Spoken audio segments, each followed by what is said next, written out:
So, welcome to our webinar, co-hosted by UI and SUITS, Swedish Institute of International Affairs and Stockholm University Institute of Turkish Studies. My name is Bitta Hammargren, and I'm a Senior Associate Fellow of UI and a former Turkey and Middle East correspondent. And today we will be discussing the hot topic of Turkey's foreign policy, where it stands today, where it comes from, and where it might be heading. And as everybody knows, Turkey's foreign policy is complex, to say the least, assertive, nationalist with its Islamist leanings and its many paradoxes. And if you have difficulties in understanding these paradoxes, I would say that this is a book to read. And this is the book that we will be discussing today, Turkey's Neo-Ottomanist Moment, a Eurasianist Odyssey, published by Transnational Press in London. And luckily, we have the author with us today, Genghis Chandar. Most welcome, Genghis. Thank you. As most of you know, Genghis is a veteran Turkish journalist, a prolific writer, a public intellectual, and a former advisor to late President Turgut Özal, and much more. Genghis is also a distinguished visiting scholar at SUITS and a senior associate fellow at the UI. And to get further perspectives, we are happy to have another distinguished expert joining us today from Istanbul, Asli Aydin Taşbaş. So much welcome.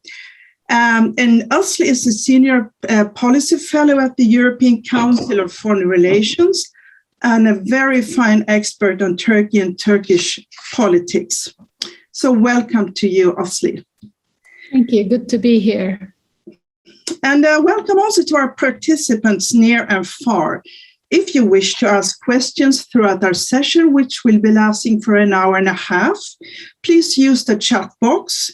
Questions will then be selected by our colleagues for me to read out during the conversation or at the end. And Genghis, to go back to your book, having read it, it seems that the pandemic and the long and dark winter days of Stockholm served you well, in the sense that you really had the time to write and to dig into these complex issues. It's only a year back that since we had a discussion for your previous book, Turkey's Mission Impossible, War and Peace with the Kurds. And I know that initially your plan was to write something much more limited in scope, a paper on the nexus of Turkey, Syria, Russia. But Turkey's quite decisive interventions in Libya and South Caucasus last year, and the standoff with Turkish gunboat diplomacy in the East Mediterranean changed your plans. So now we have a much wider scope to discuss. But let's spare a minute to the definitions of your title, Neo-Ottomanism and Eurasianism. And to do so, let's have a glance at the map of what it previously looked like.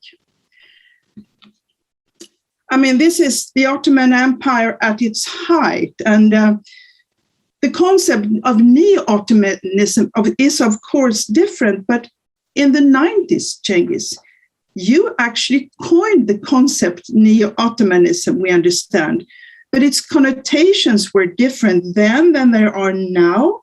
So when you discuss Neo-Ottomanism and Eurasianism, what do you mean?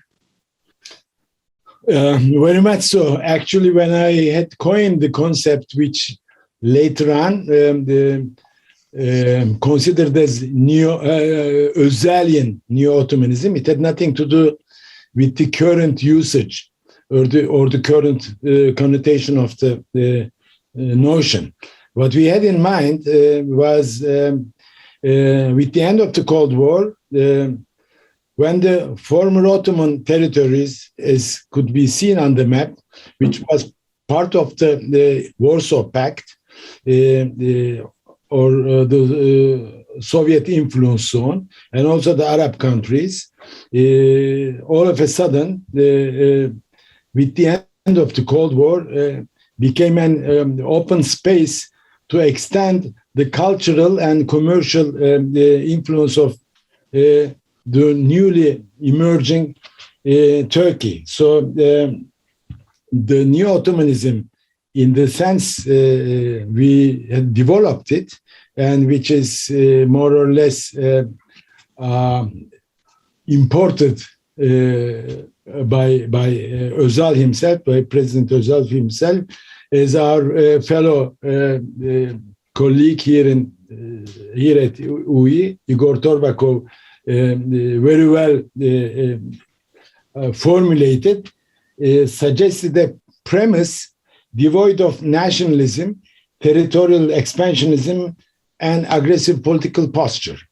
So it was a benign sort of extending Turkey's soft power at the end of the Cold War into the former Ottoman territories. So we have to keep in mind that it was developed at the period of unipolarity. It was the time of the rosy world, even inspired Francis Fukuyama to speak of the end of history. Today's Neo-Ottomanism, which is mostly attributed to the policies and the posture of Turkey's strongman, Recep Tayyip Erdogan, the president, is operating under a world of multipolarity in a very illiberal world. So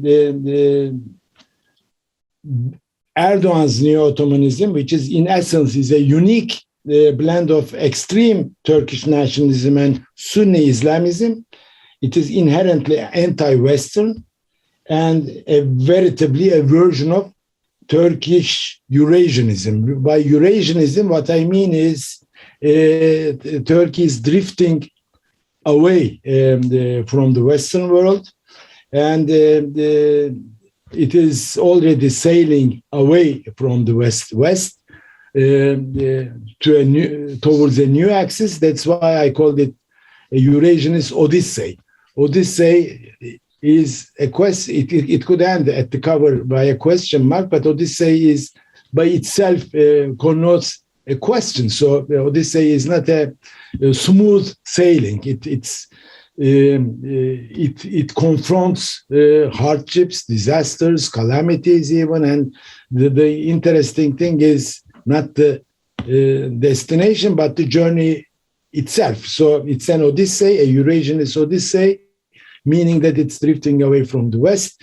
Where it will end, how it will end, it's a matter of debate. Maybe we will take it here during our webinar today. But just before concluding, I have to make a reference to Aslı, which I'm so happy to see him here with us, because while this book, my book, was about to finish, I was putting the finishing touches just before delivering it for the publication. I read an article of Aslı at Foreign Affairs. It was a snapshot. I read it online. The title was "Turkey will never return back to the Western fold," and the subtitle was that Ankara is there to remain with its assertive foreign policy. It was kind of a summary of what I was doing in the book. So I felt that we are on the same page in assessing how Turkey is sailing, where Turkey is sailing, and not only that, I was happy to see that we are on the same page. Now we are on the same screen.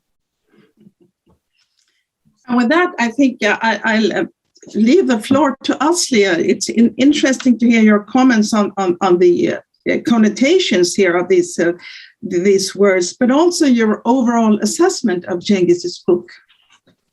Well, now I want to start with my overall assessment of Cengiz.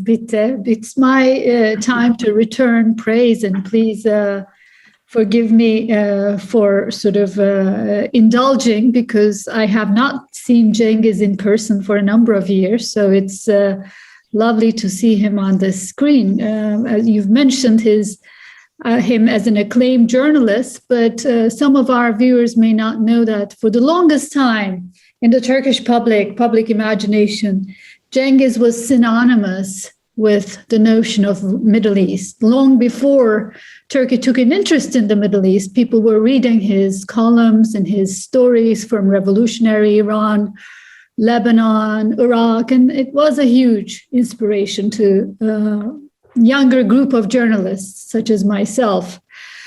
This is a very important book because it does capture the exact moment of the death of a transatlanticist Turkey and the rebirth of a revisionist Turkey, certainly neo-Ottoman at its core, as Genghis explains, at least in the official makeup and the facade that we see. He makes a case for, underlining that the era of EU-leaning transatlanticist foreign policy is over, and there's certainly a little cynicism in what he writes, in that right now Turkey is not just pursuing a strategic autonomy, but also has seen a number of worrisome internal developments. So it's impossible not to share his pessimism about the sort of foreign policy inclinations. What I really see here is that after 2 decades of Erdogan reign, clearly Turkey is less interested in being a member of the transatlantic club. But it's also not clear that it is interested in pivoting to Asia. And I think Genghis, towards the end of his book, talks about this Asia, China, Russia. The relationship with Russia or China is there, but also problematic. To the extent that I see a pivot in any direction, it's probably towards itself. Clearly, Erdogan's Turkey wants to be a standalone power with a foot on each camp, sort of wanting to hedge its bet and negotiate a constant arbitration among great powers. That's how the new Turkey wants to secure its place in the world order. This is, of course, very risky. It's very risky because you ruin your relations with the West and you turn around. Life is not so easy with Russia or China. So I hope we get to talk about future a little bit and the sort of also the pressure points and the difficulties and the challenges. This may be the outline for Erdogan's Turkey, but can it really achieve all this? The geopolitical challenges are already there in Idlib, in Libya, and with the Turkish economy building up. Before I leave the floor, I do hope we get to talk a little bit also about domestically what's happening in Turkey, because there is a new mood in the country with Erdogan facing a post-Erdogan majority and sort of opposition more energized. Does it mean that a post-Erdogan Turkey is around the corner? Does that mean a Neo-Ottomanist period continuing or a different chapter? And all of those questions. I'm looking forward to this conversation, and a great book that everyone should really order. Everyone who is interested in Turkey, that is. Yes, it's very rich and timely and full of references. It's also interesting to read all the quotations from different thinkers here and there. Now, Turkey is, as you said, turning its back towards the Western world, seemingly, and continuously positioning itself in a changing multipolar world.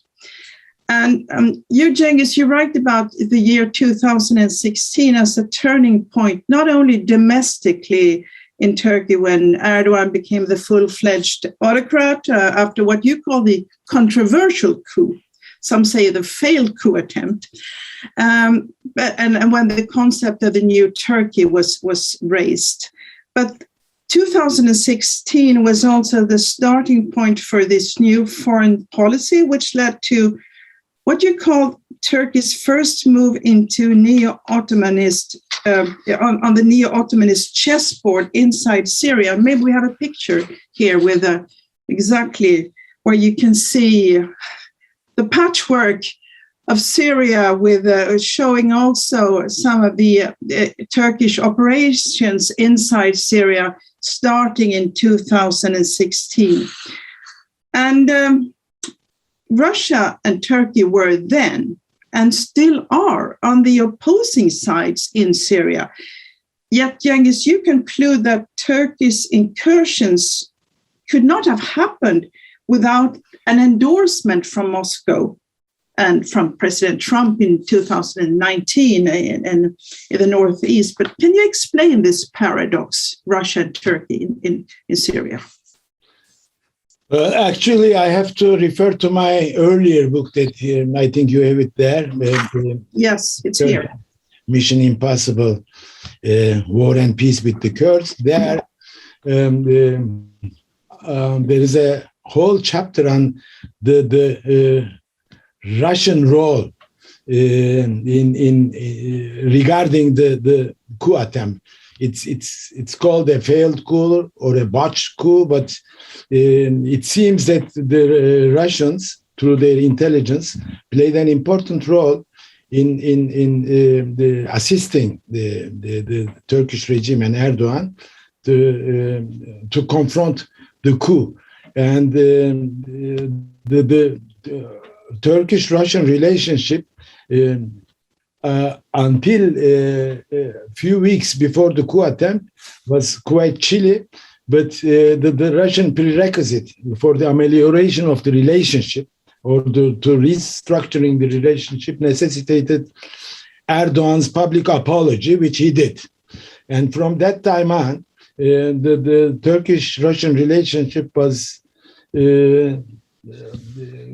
constructing, and it reflected in Syria. So the timeline is very indicative in the sense that the coup attempt, whether it was a controlled coup or botched coup or failed coup, whatever you call it, with the Russian element in it, in failing the coup attempt, happened on July 15, 2016. And the first Turkish move into Syrian territory happened after 5 weeks. It's precisely after 5 weeks.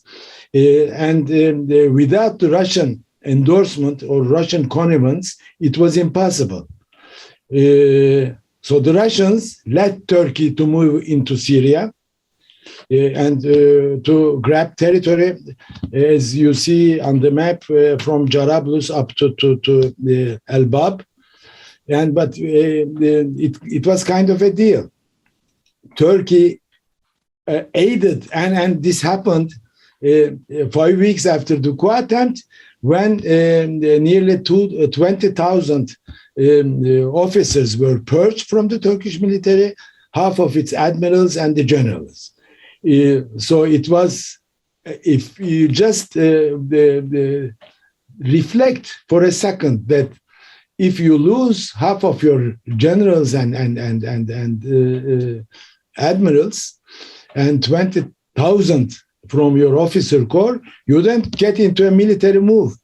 But it's right after these purges, Turkey moved into Syria in a very daring undertaking, which could only happen with a big power that was controlling Syria, and it was Russia.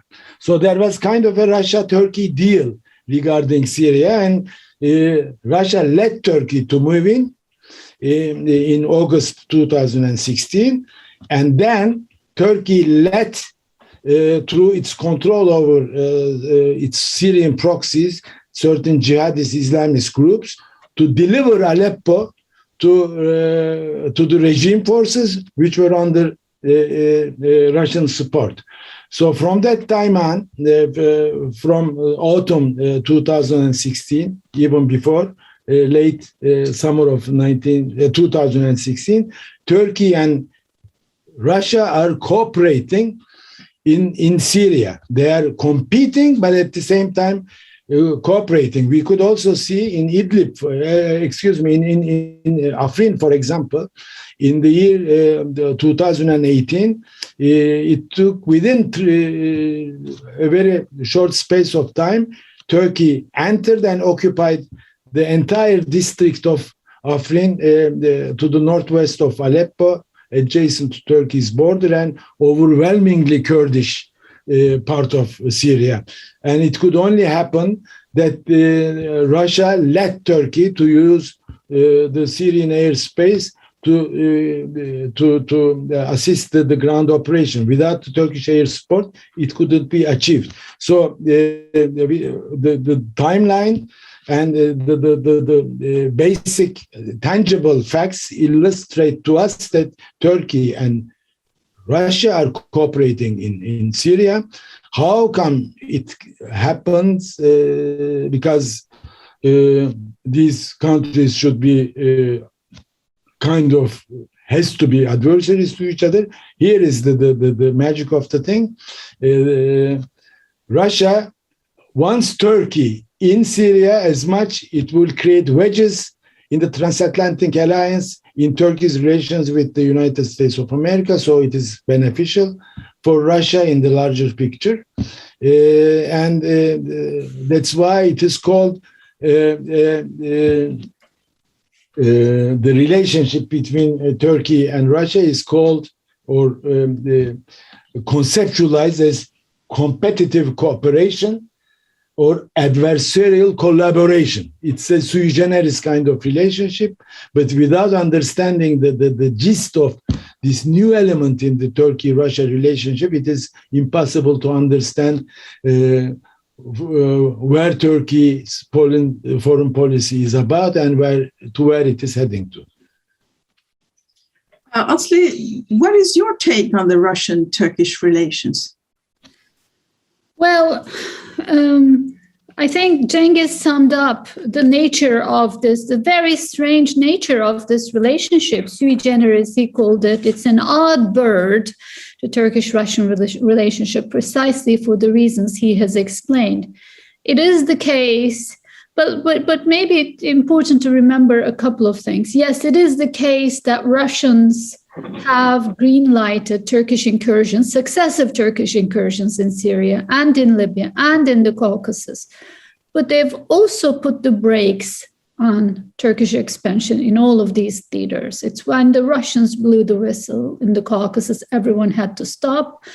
In Libya, they stopped basically Turkey moving towards Sirte and other areas. And also in Syria, the relationship is increasingly more difficult, I would say contentious. Each and every time Russians are upset with Turkey on one issue or another, for example, drone sale to Ukraine, they respond by giving messages in Libya through either bombing Turkish proxies or landing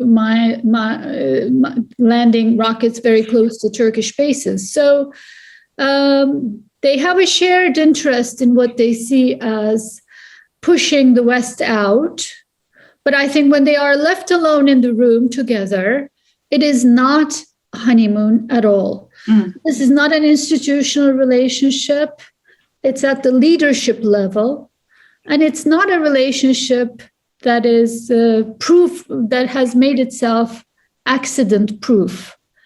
So we have yet to see, I think, what the future holds for the future of this relationship, particularly in Syria, which I see as a flashpoint for the Turkish-Russian alliance.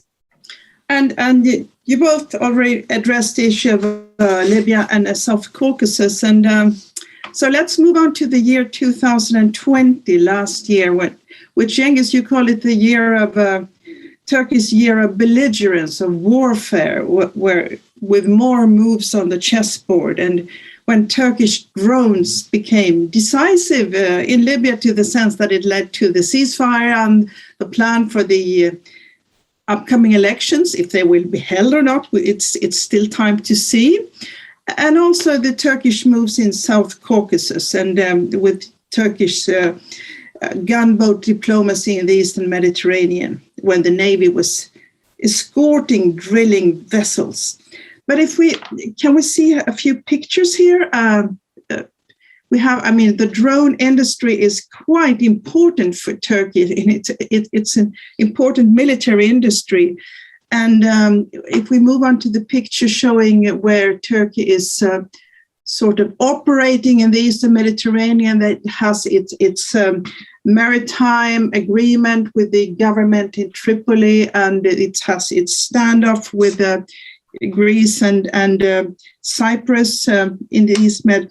But the question now is whether Turkey, with its dwindling economy, has the means to stay in all these different fields of operation, so far away from each other, with a 3,000 kilometers distance between Libya and South Caucasus, and plus Syria, plus a base in Somalia, and what else? So is Turkey overstretching itself, or is this actually a new geopolitical reality? What do you think, Genghis? Well, I think it's not mutually exclusive. Yes, it is overstretching itself, but at the same time, it's a new geopolitical reality. In this world that we are transiting from the unipolarity to multipolarity, these kind of things can happen. New power centers emerge. One of them is Turkey. We are speaking of an emergence of a multipolar world, mainly the United States as the the sole superpower, and having China as its potential main adversary. And on different levels, there are powers emerging from Russia to a certain extent. Let's console our European friends that also European Union is kind of a power center, but also there are regional powers overstretching themselves, like Turkey, which operates on new geopolitics. And as you said, you highlighted in your question, Bitte, it's overstretching. There is a chapter in the book, it speaks that the wars cost money. So how you can sustain a belligerent foreign policy or militarized diplomacy with a crisis-ridden economy as Turkey has. But at the same time, as we could indulge into the depth of the debate or the arguments developed in the book, that China, for example, satisfy the Turkish cash hunger whenever it needs it. And Russia, with huge deals regarding energy and nuclear energy, is there that Turkey can rely upon. And what you mentioned as the drone element brings a lot of money to Turkey's military industrial complex. And Fukuyama, as I quoted in the book, had a very important and brilliant essay he published last year on the importance of the introduction of drones into military warfare, as important as dreadnoughts had been introduced pre-World War I. So Turkey is an effective drone producer now. It earns money thanks to its drones, and it even sells to Poland, not only Ukraine, but Poland, a NATO member country and an EU member country. And Turkey drones had been very effective in South Caucasus, in Libya, and even in Syria. When last year, in the year 2020, Turkey lost 34 servicemen, military personnel in Idlib. Presumably, it was a Russian attack. The Turkish response was on the Syrian armed forces. It decimated a big chunk of the Syrian armed forces through drone warfare. And the Russian air defenses were helpless against Turkish drone warfare. So we have to take into consideration that strength of Turkey through the drones. And as I said, it earns money through them. And while it's overstretched, it can still maintain that new geopolitical outreach from South Caucasus to the Northern Africa. I have to add one thing, if you allow me. It doesn't cost much money, Turkey, in the sense that in Libya, it's drones and Syrian proxies. In South Caucasus, the cost of the war was paid by Azerbaijan, an energy-rich country. So Turkey did not pay much money to be on the ground of South Caucasus or North Africa. And Syria, it expanded already into Syrian territory, and some parts of northwestern Syria had become the appendices of Turkey's provinces, either Hatay or Gaziantep or Kilis. So administratively and politically and economically, northwestern Syria has become part of Turkey that Turkey could live with. Therefore, I don't think that the economy factor is to that level to deter Turkey to pursue the policies that it has been following, particularly in the year 2020. Asli, do you have any second thoughts on that? I agree with Cengiz. Economically, Turkey can sustain this. The question is, why would it want to? And has anybody posed that question domestically? I feel like there hasn't been enough of a cost-benefit analysis in terms of why Turkey wants to keep a base in Libya and why it wants to control chunks of territory in Syria, so on and so forth, other than a psychological need to undo an late 19th century, early 20th century syndrome about the end of the empire. In other words, I do think that sometimes foreign policy in its assertiveness does look more 19th century, late 19th century than 21st century. Economically, Turkey can sustain it because economy is about choices, and if you want your budget to reflect the kind of soaring expenditures for defense and security that Turkish budget currently reflects, why not? But eventually it catches up on you. I mean, it catches up on you in two ways. One, obviously, sort of declining popularity due to, in part, due to the economic situation. But secondly, in terms of Turkey's international isolation. And that's something that it cannot really afford. The level of international isolation that we saw in 2020, threatened with sanctions by the EU, under sanctions by the US, having a tepid relations with Russia, and not really having the sort of natural resources to support that, I think is not something that is sustainable. That's why we saw these recent attempts to perhaps try to de-escalate in East Med. I think this is a very interesting topic to come back to, this potential isolation of Turkey. Before going into the next question, I just want to remind our participants near and far that you may ask questions via the chat box and for them to be read out later on, or maybe throughout the conversation.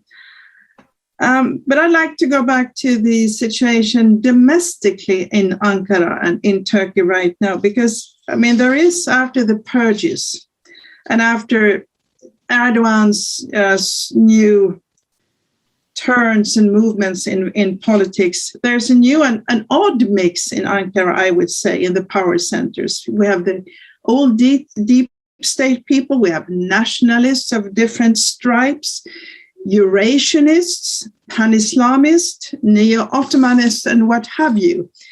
And some of those were previous enemies of President Erdogan. But is there a common denominator among these different power groupings? Is this Turkey turning its back to the Western liberal democracy, or what is it? How to define what's happening inside the power circles in Ankara? Cengiz. Well, actually, again, if I have to refer my the former book, the Turkey's Mission Impossible: War and Peace with the Kurds, there is a whole section on defining this issue. So that book was not only about the Kurdish question, but it was about today's Turkey, what it is. So the power constellation in Turkey, the current power constellation, and the power structure, as far as I see it and I can interpret it, is a coalition of nationalists, as you said, of different stripes. There are Muslim nationalists represented by the ruling party and its leader, the President Tayyip Erdogan. There are Turkish extreme nationalists represented by with its Turkish initials MHP, and deep state people who are the offspring of the former in Turkish İttihat Terakki, who ruled the empire and bring about its end during the World War I, during the Ottoman Empire's last decade, which represent what we call the deep state elements. They are vehemently the anti-Kurdish, anti-Western, and nationalists to their bones, let me say. So these the coalition of the nations of different stripes make up the power structure, who is chaired and represented by a very strong man with a popular appeal and popular constituency as well, Recep Tayyip Erdogan. So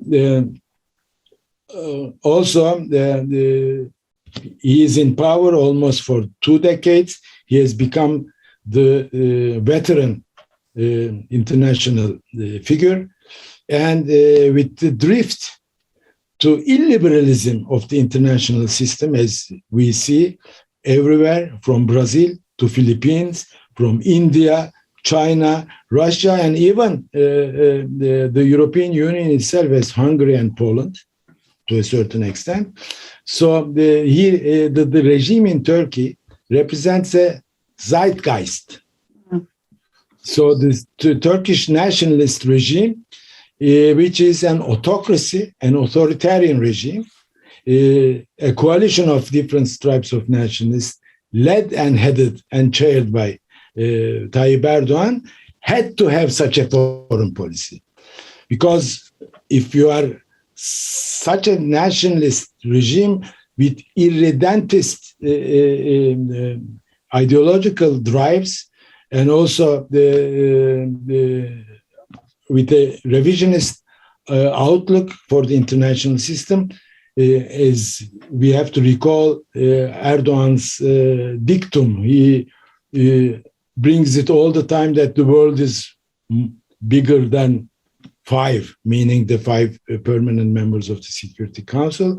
So he stands for the revisionism, or a revisionist structure of the international arena, and in that he cooperates, or he is on the same page in a sense with Putin, with Xi Jinping in Russia, in China, and Modi in India, Bolsonaro in Brazil, and Duarte in Philippines, and he is the veteran of them. With the oldest one of them. So this kind of an autocratic and nationalist regime inside Turkey has a foreign policy which reflects its authoritarian nature.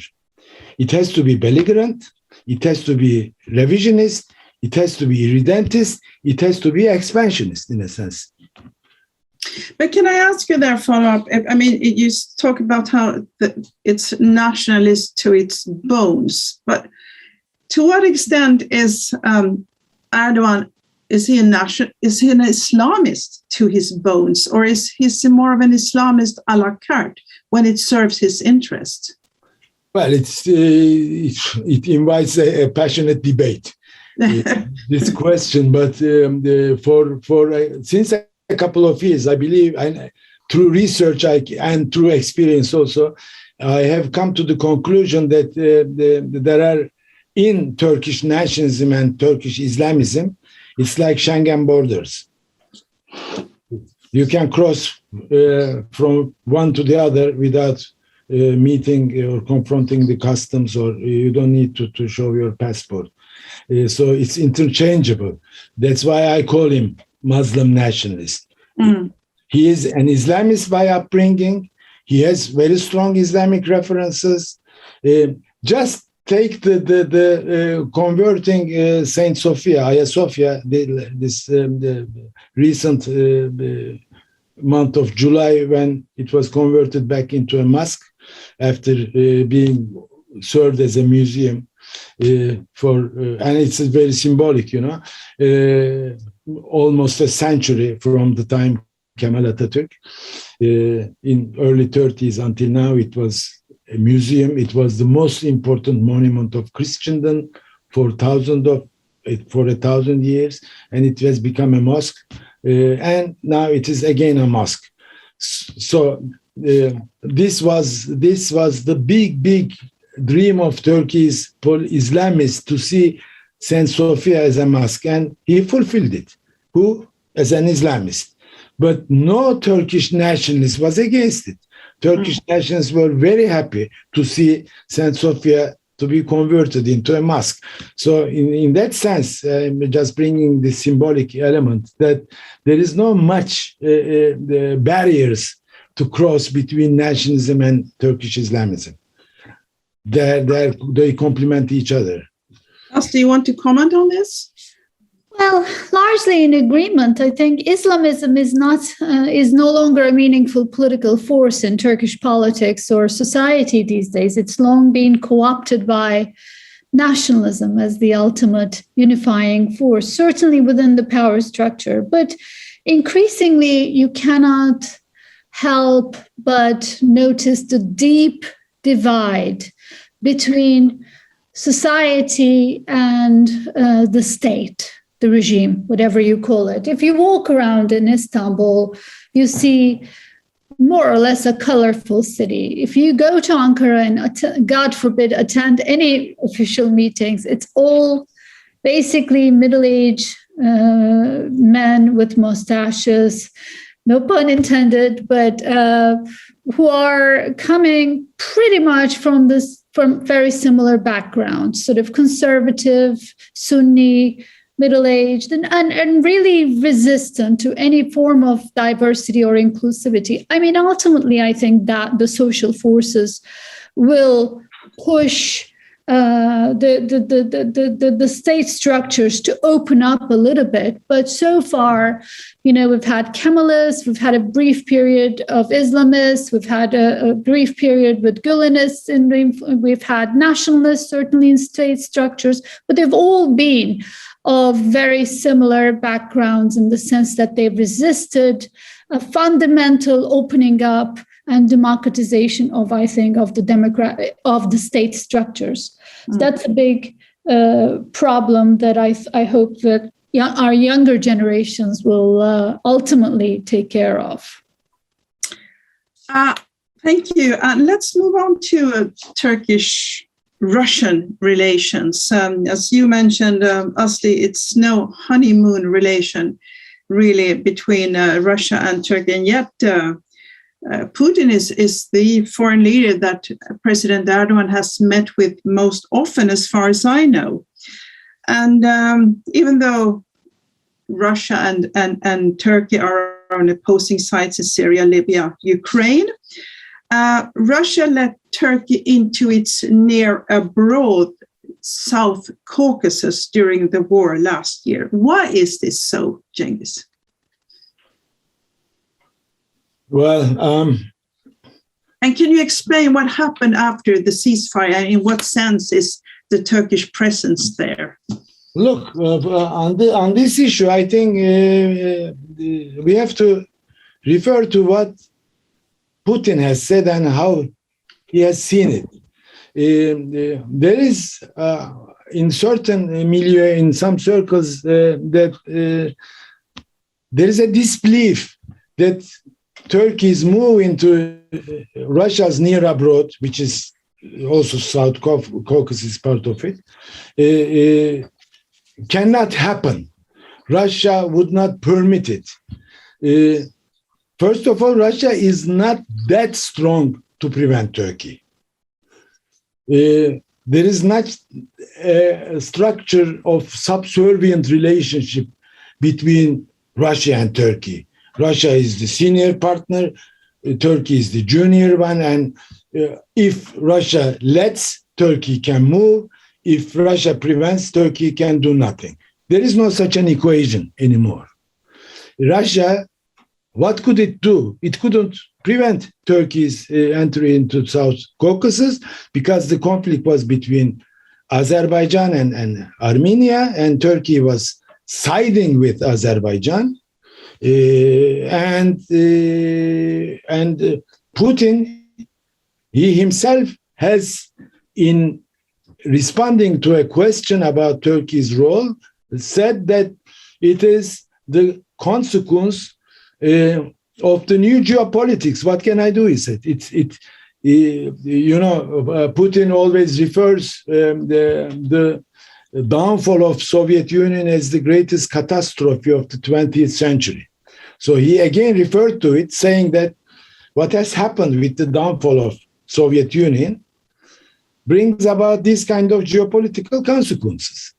So don't ask me this question. It's a geopolitical matter which can be rationalized by the demise of Soviet Union, which also inherently means that Russia is not Soviet Union and is not as powerful as Soviet Union to prevent others to move in some geopolitical spaces that Russia presumed to control. But at the same time, Russia had some benefits from Turkey's move into South Caucasus. It ended the functions of the Minsk group, which was functioning since early 19th to find a resolution of the Armenian-Azerbaijan issue. Maybe you can remind listeners here what is the Minsk group? Minsk group, it got the name from the venue of their first meeting, which was Minsk of Belarus.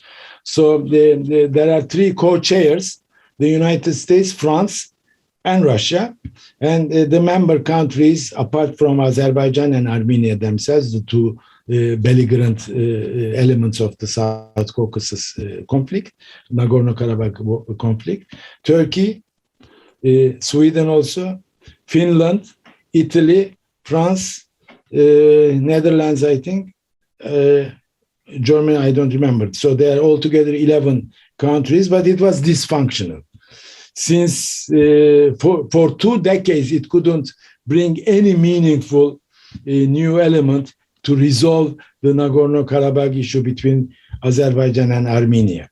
So, but the two main Western powers, major Western powers like the United States and France, was there. That means when it comes to South Caucasus, through the Minsk group, the Western major countries were also involved in quote-unquote Russia's near abroad. So by Turkey's inclusion into this South Caucasus equation, by rendering the Minsk group totally meaningless and creating a new balance of forces in South Caucasus, Turkey had played a very instrumental and beneficial role for the Russians. And as Aslı some moments ago highlighted, that the final say in the South Caucasus is with the Russians still. but with the Russians, but with the cooperation of Turkey, and the tangible, the concrete indicator of is that at the end of the war, which lasted for 44 days, from the last September to November 2020, a joint military center is formed of Turkish and Russian officers operating in Akdam, a stone throw away from Nagorno-Karabakh. So Turkey, by uniform, is there now in South Caucasus and cooperating with Russia. Of course, the 10 November agreement, which stopped the fighting between Azerbaijan and Armenia, brought Russia forcefully and very significantly into the South Caucasus equation, more stronger than 20 years ago, but also thanks to Turkey. Thanks to the role Turkey had played. And Russia had the agreements with Armenia, but Russia is the inheritor of the former Soviet Union, is very keen about the importance of Azerbaijan as well. Therefore, it doesn't want any kind of hostile relationship with Azerbaijan. So it co-opts all the elements. Azerbaijan, Armenia, without any Russian Western influence, and getting Turkey into South Caucasus, creating the basis for a grand bargain to do with Turkey from Idlib to Libya. So Turkey's presence in South Caucasus is not a threat to Russian interests, but as much Turkey becomes such a functional, energetic, dynamic revisionist power, it creates wedges in the transatlantic system, which is also beneficial for Russia. So that's why I always try to underline that we have to see the things in international relations in the within the framework of this new multipolarity commanding the international affairs. One could say that, reflecting on this, that Russia is the more shrewd chess player here, and that what you describe in South Caucasus also reminds us of the Astana process on Syria, whereby the Geneva talks were completely sidelined and so. But Asi, I'm interested to hear what you think about this play on the chessboard here with Russia, Turkey. I mean, in complete agreement with Genghis, and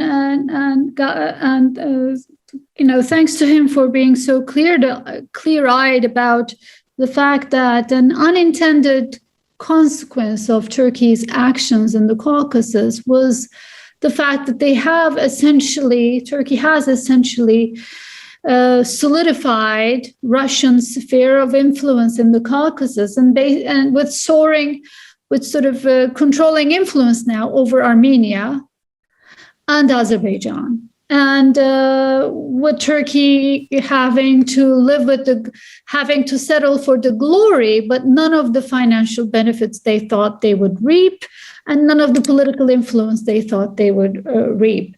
But Russia is certainly now establishing its sphere of influence in the area, and I think like this, and Genghis clearly thinks like this, but I was surprised recently, speaking to a group of Turkish officials, that finally they had realized that this was, in fact, the unintended consequence of the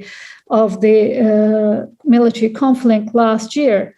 Now, Turkey can go back to the drawing board and increase its influence and actually sort of do something strategically doing something that would be considered a game changer if it were to normalize its relations with Armenia.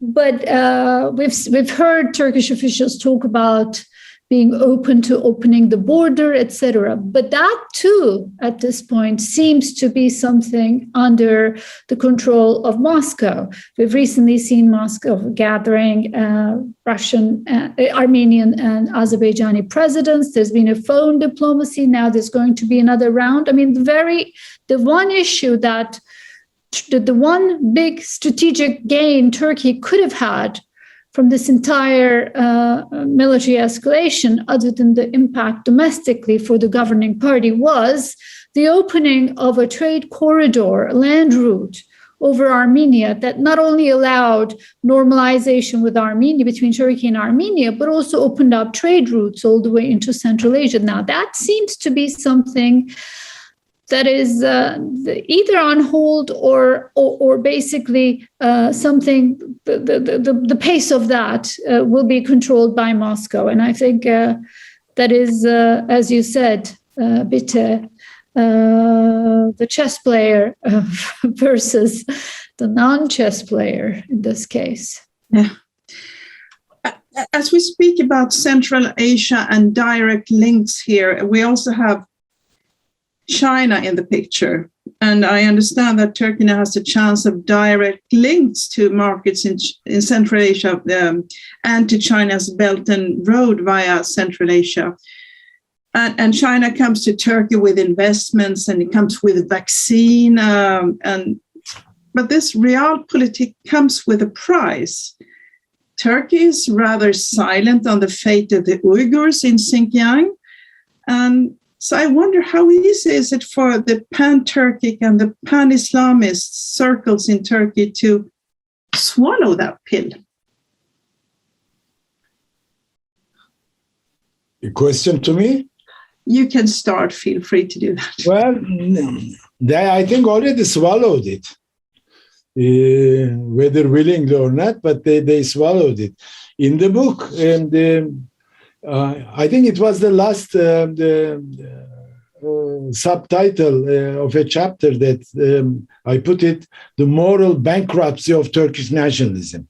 This Uyghur case actually is really, I believe it in so passionately, that it's the moral bankruptcy for Turkish nationalism, because in Turkey, particularly in the lexicon of Turkish nationalists, it is not Xinjiang or Uyghur land. It is Eastern Turkestan.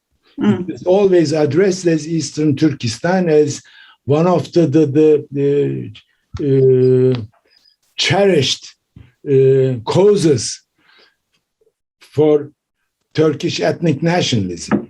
Our kin in Eastern Turkestan, who are called Uyghurs. And now they are subjected kind of a genocidal campaign by the Chinese government, and the most nationalist Turkish government or regime has ever seen since decades does not do anything for them. Not only Mr. Erdogan, who in the year 2014 inadvertently and immaturely had spoken about the Uyghur genocide. He never repeated that word again. And he never takes the Uyghur issue anymore. And Bahçeli, his main partner in the government, who is considered as the extreme Turkish ethnic nationalist, does not speak anything about the Uyghur issue. So it's really a moral bankruptcy in that sense. And I wrote in the book, if I quote from my book, I would say that I had written that, as seen on several occasions since 2016, Turkey's drift further from the West moved it closer to Russia and China. That rapprochement came at the expense of Turkic people of China, the Uyghurs, who are being subjected to ethnic cleansing and cultural genocide. Turkey's endeavors projecting its power to Turkic Central Asia stop at the realpolitik wall of China. So it doesn't go further than that, and we don't hear anything from the Turkish nationalists on this policy of the Turkish government. So really, the wall of China is now for Turkey's nationalists to stop when it comes to the Uyghur case. And therefore, when you ask me whether they would swallow it, they already did swallow it. Mm. We have some questions here from our participants who are partly relevant to these issues. And one question reads, how can a republic built on the patriarchal Western ideology of Atatürk support this change? Is Atatürk's legacy disappearing in Turkey? And we also have a question from Paul Levin, who's the director of Suez. To what extent do the speakers think that Turkish foreign policy is determined by the worldview and ideology of the ruling class versus pragmatic considerations about securing political power? Asli, maybe we can start with you this time. Sure. I think pragmatism is a huge component of Erdogan's politics. He's a risk taker, clearly likes to push the envelope, but knows when to step back. He's also sort of figured out the West as a confrontation avoider political culture that allows him to sort of expand when he needs to push the envelope, because knowing the other side would find inevitably a way to avoid confrontation. But, Neo-Ottomanism does have an ideological appeal. That's certainly true. And there have been deeper forces of change within the Turkish system in bureaucracy, in security, and even on a popular level, the popularity of these sort of television dramas and Ottomans, etc. But Turkish population is also extremely pragmatic, as is Erdogan. So we've seen him push where he can and scale back when he needs to. I think that will continue to also define his relationship with the West. I mean, he does like to, he does know how much to push and when to reach a compromise, as we've seen with this 10 ambassadors case, or with the EU sanctions and recently on East Med, the threat of sanctions versus followed by Turkey scaling back. So the ideology, yes, is important, but so much of what Turkey has done with the US and Russia was about playing one off against the other, playing off Turkey and Russia off of each other.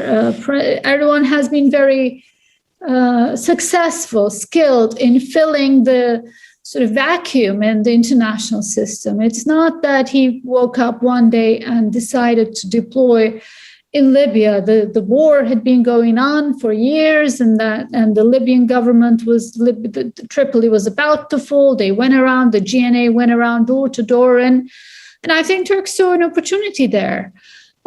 Similarly, in the Caucasus too, there was a sort of a combination of a strategic vacuum, a Trump administration, a lame duck Trump administration, no one looking, Europeans involved in their own struggles, and Azeris wanting to foot the bill. So it's also the fact that Turkey's neo-Ottomanist moment can happen because of the sort of the big shifts in the international system that have created the type of pockets of strategic vacuum and Western sort of and Western retrenchment from some of these areas.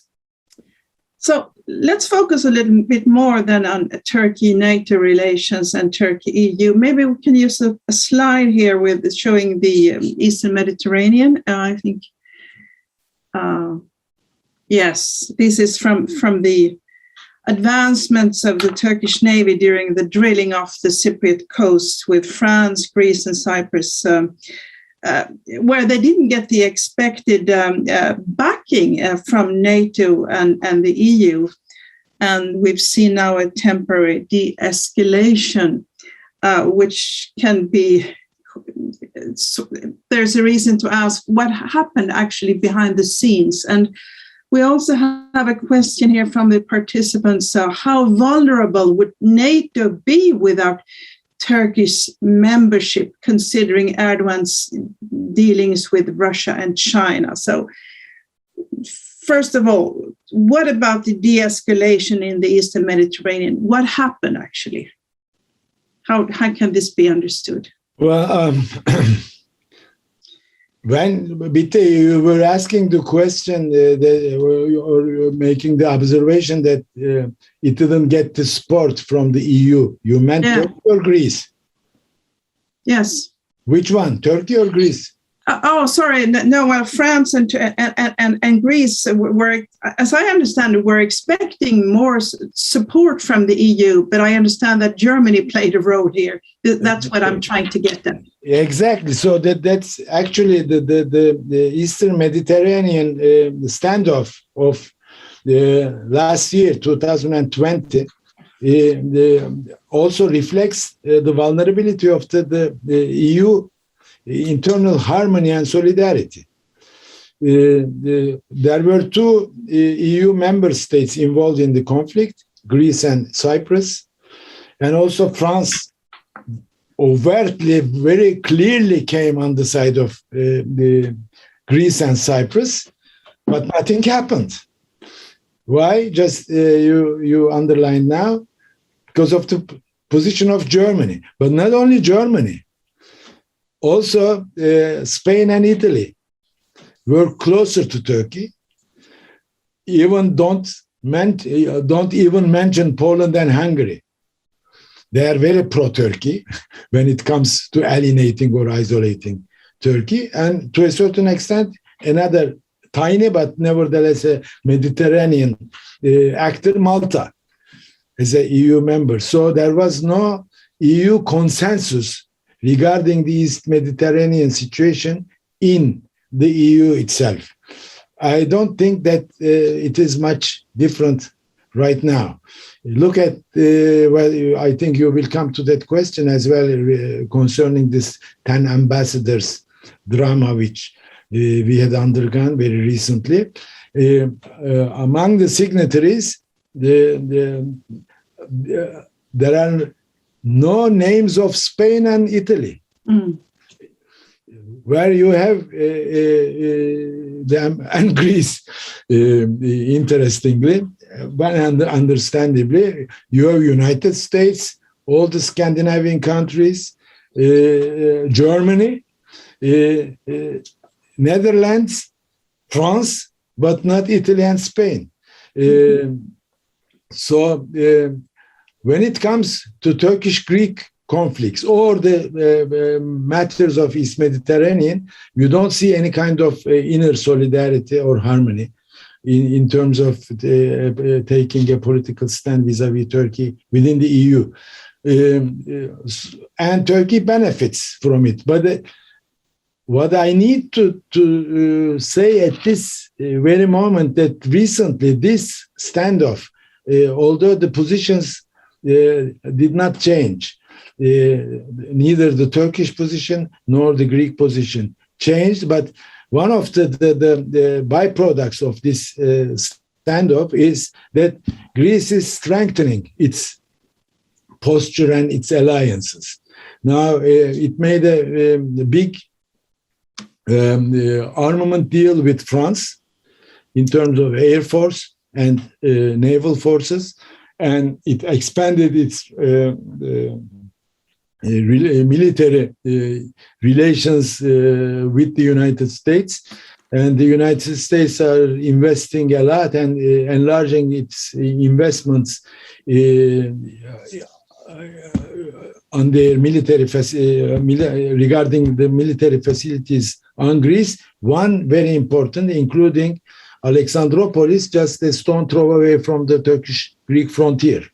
So they're having a huge military facility very close to the Turkish border, which suggested as if the Americans are preparing to untie from Turkey or to withdraw in the future from the Incirlik base, maybe, that they're preparing themselves for the future. So the East Mediterranean, the de-escalation had to happen because no side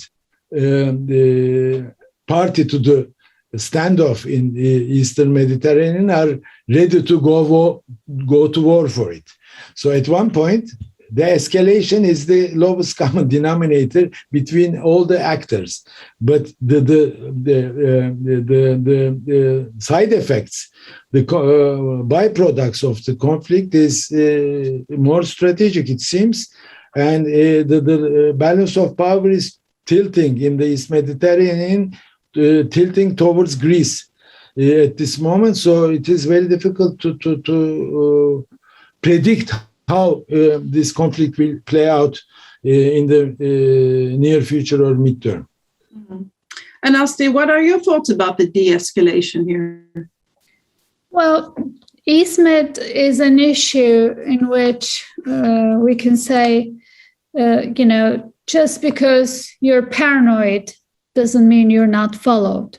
So Turkey started escalating and pursuing a sort of an assertive, at times, belligerent policy because it was thought that, there was all this axis being formed, an anti-Turkish axis. And by the way it acted, it actually solidified the anti-Turkish axis on the Eastern Mediterranean, not just, Greece and Cyprus and to an extent, Egypt and Israel, but also France, as Genghis has talked about, and UAE and Saudis at some point in 2020. Now, the need to de-escalate was very clear. Yes, Turkey avoided sanctions in 2020 by sort of the pragmatic view, when German view, America's more pragmatic approach prevailed, and France was isolated on the issue of sanctions. But it was also the case that Turkey, too, was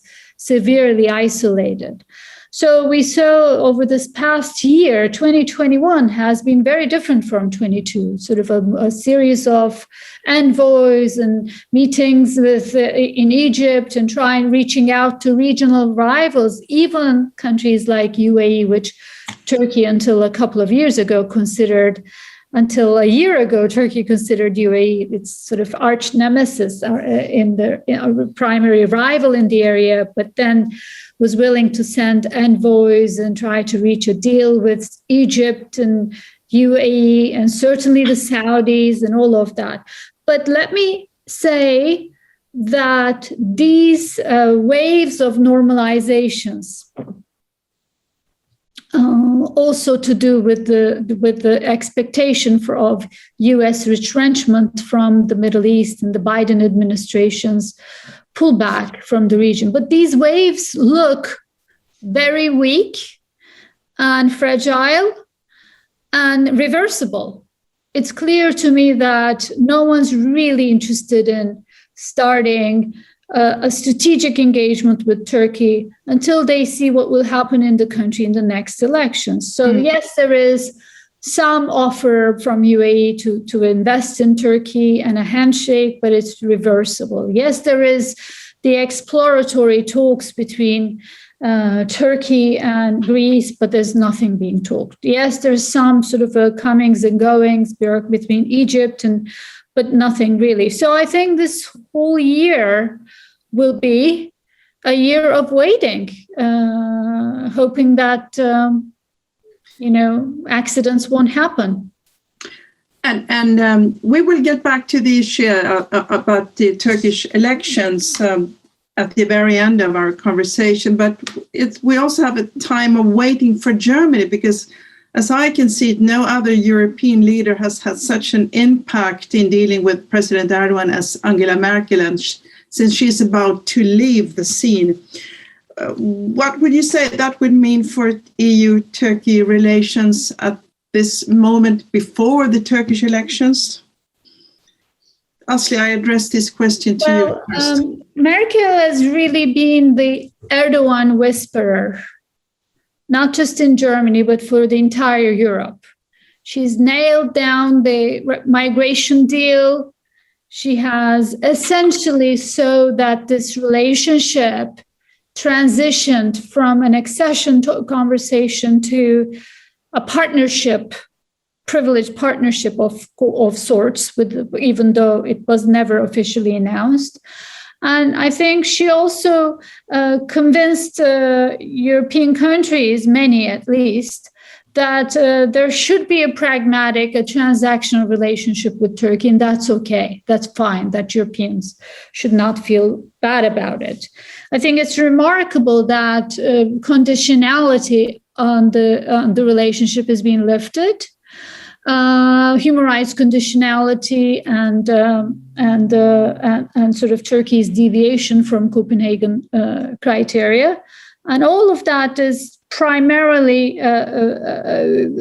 something Merkel delivered and her relationship with Erdogan, who values personal relationships, is being at the heart of this transactional relationship. Now, with Merkel leaving, Europe is deprived of its key Erdogan whisperer.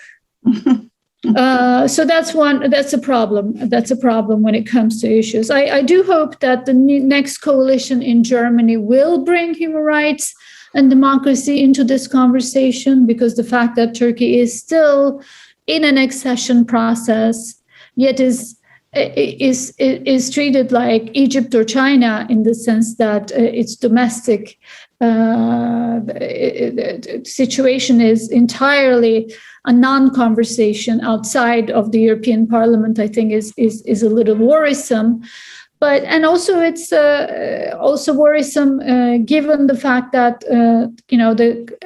there is a growing demand in Turkey domestically. A large portion of the population does want to see more, sort of a values-based Turkey, more of a democracy. They're not all necessarily liberals, but I think there is a consensus, a growing consensus, that things have gotten quite out of control in the country. So it will be important for the next German coalition to start introducing human rights into this relationship and not make it purely a transactional arrangement, because after all, and this is the main hypocrisy of this situation, is Turkey is still a candidate country in accession talks. Now, we all know that that's not going anywhere, is pretty much in a coma. But on the other hand, there seems to be a consensus in Europe sort of not to end the process, yet not to ask Turkey to meet the criteria, that is, not to ask Turkey to meet the necessary criteria. I think at some point there has to be a more of a consistency on Turkey issue, especially when you have the Biden administration in power now, with an agenda to promote publicly, at least to promote human rights and democracy globally. It would be very strange for Europe to continue to view Turkey's democratic deficit as a necessary price to pay for a transactional arrangement. So then over to Turkey, NATO, and Turkey and Biden. Since for the Biden administration, Turkey is no longer as so important as it used to be, and the US is also less important for Erdogan. But how much autonomy can Turkish foreign policy afford vis-a-vis NATO? It still has its dependence on NATO in many issues, and can it remain in NATO while it's cozying up with Russia and investing in Russian missile defense systems, power plants, etc.? What do you think about this, Genghis? What's happening here with the US-Turkey relations? How much can Turkey afford in distancing itself from NATO countries and NATO interests? Erdogan's role model, the historical role model is Abdülhamit II, one of the longest serving Ottoman sultans from the last quarter of the 19th century until he was dethroned right before the World War I. So Abdülhamid is known in the Turkish history as the master of playing one power against the other, the master of keeping the balances. So if we just recall what we were talking about in the last hour, how Turkey can operate between different power centers in the world, in a multipolar world that we are already entering in, it is plausible that Turkey can afford to play this game, because being formally in NATO and causing with Russia, as you said, Bite, did not afford much to Turkey. Yes, it is cut out of F-35 deal. It has difficulties in its applications for acquiring F-16s, military hardware from the United States, that it is subjected to CAATSA from the American Congress, certain level of sanctions, but still it has an area to maneuver. When it comes praising Turkey and underlining Turkey's importance, NATO Secretary General is on the forefront. And despite what you had mentioned, this buying S-400s, trying to activating them and not retreating from the deals Turkey has done with Russia. What was the bill for it? For the Western system, including the United States and the European Union, the EU members of NATO, the consensus is that Turkey should not be left. Turkey should not be presented as a gift to Russia. So it's better to keep Turkey on board, even if it would be a transactional relationship, much lower than the level of the relationship for a EU candidate country or a real NATO member country had to desire.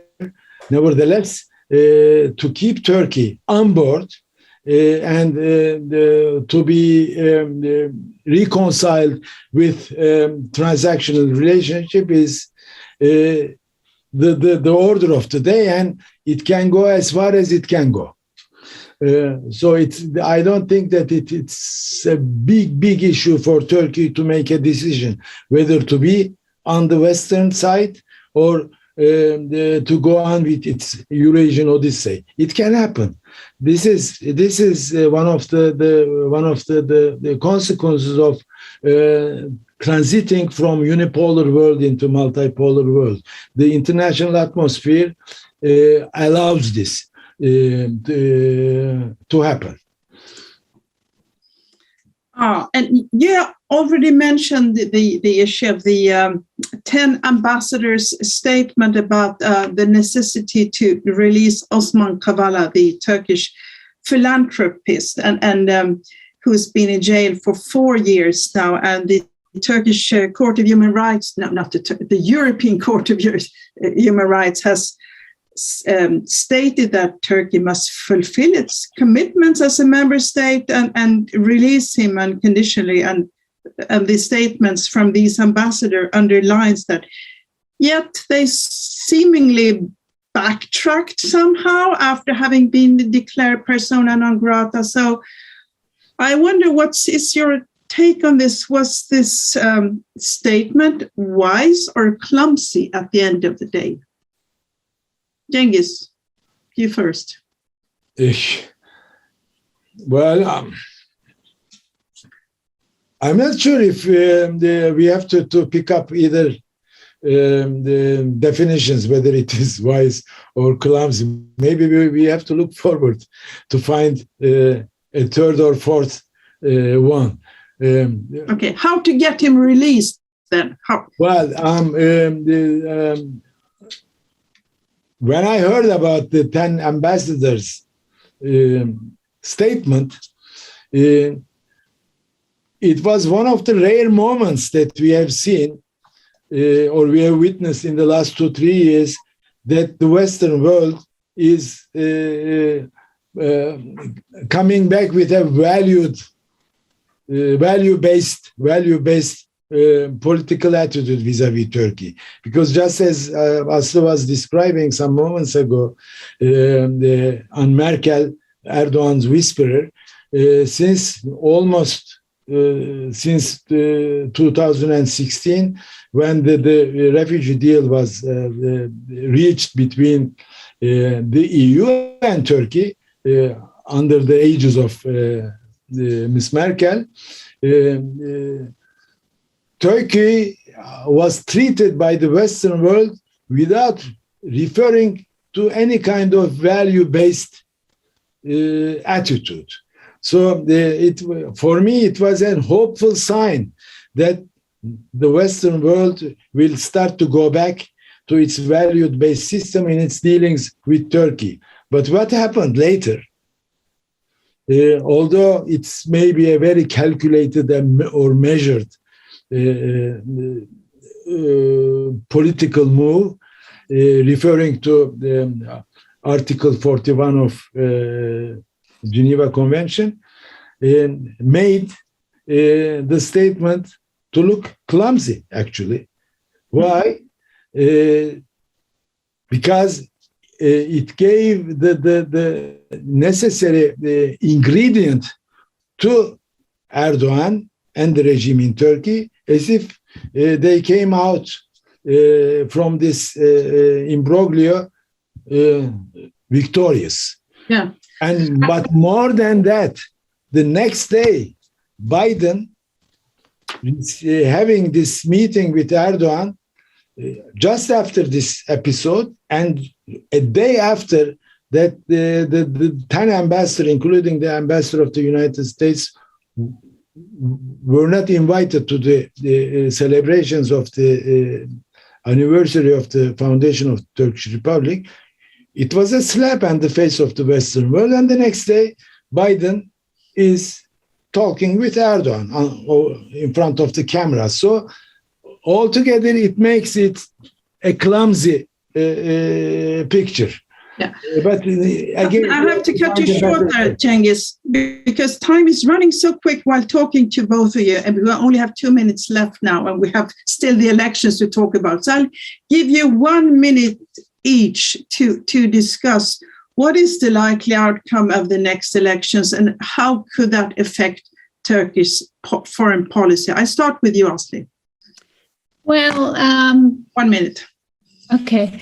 There is a huge discrepancy between how Turkish elections are seen inside Turkey and outside of Turkey. Inside Turkey, I think there is, you see the energy in the opposition, and the arithmetic, the mathematics of it is very clear that Erdogan is facing an anti-Erdogan majority. And I think overall there is still a sense that this is a country where elections matter and there can be a peaceful transition of power. Erdogan may win or may lose or may win. He still has a path to victory, but only if he's willing to change a few things and form new alliances, et cetera. And otherwise, it is hard to, short of a major mistake by the opposition, it's hard to see how he can retain power. But externally, I think there's very little expectation that there's this sort of idea that Turkey is long past the Rubicon, is no longer a place where elections matter and where there could be a peaceful transition of power. I I have to say I live in Turkey, and it's uncharted territory for us, because on elections, although they take place in an uneven playing field, an unfair environment, have generally been transparent on the day of elections. And I think I have to believe that it will continue to be so over the next period. As I said, sorry. And so the last 30 seconds for you, Genghis. Yeah, I will be very brief. The former president, Süleyman Demirel, has a statement. He said that 1 week is a too long period for Turkish politics. So until the elections, there are about nearly 60, 70, 80 weeks to go. It's too early to speak about the Turkish elections, I would say. With these words, we'll have to close this very interesting webinar, so full of energy, so rich and so interesting, and also forward-looking. And I suggest you listeners, participants, to read Genghis Chandar's book also. And to our great speakers, thank you so much. And to everybody behind the scenes. Bye-bye. Thank you. See you all.